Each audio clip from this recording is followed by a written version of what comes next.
സത്യത്തില് എൻ്റെ ഭൂതകാലത്തെ, എൻ്റെ വർത്തമാനകാലത്തെ ഞാൻ മറികടക്കുന്നത് ഈ കഥ കൊണ്ടാണ്. ഇതിൽ എത്ര സത്യമുണ്ടെന്നോ, എത്ര വിശ്വസനീയമാണെന്നോ, എത്ര ഭാവനയാണെന്നോ, അതിൻ്റെ ഭാഷയുടെ പുതുക്കമോ ഒന്നും നോക്കാൻ എന്ത് ചെയ്യത്തില്ല, സമയം കിട്ടില്ല. ഭ്രാന്തിൽ നിന്ന് എന്ത് ചെയ്യണം, ഒന്ന് മറികടക്കണം എന്നൊരു സാധ്യത മാത്രമേ ഉള്ളൂ.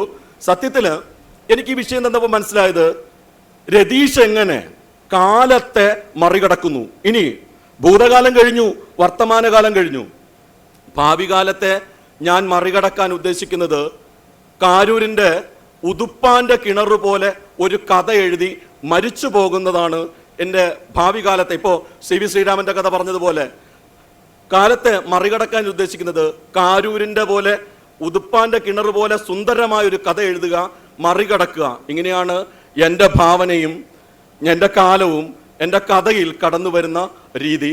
ഭ്രാന്തിൽ നിന്നുള്ള സത്യസന്ധമായ ഒരു മോചനം മാത്രമാണ് എനിക്ക് കഥ.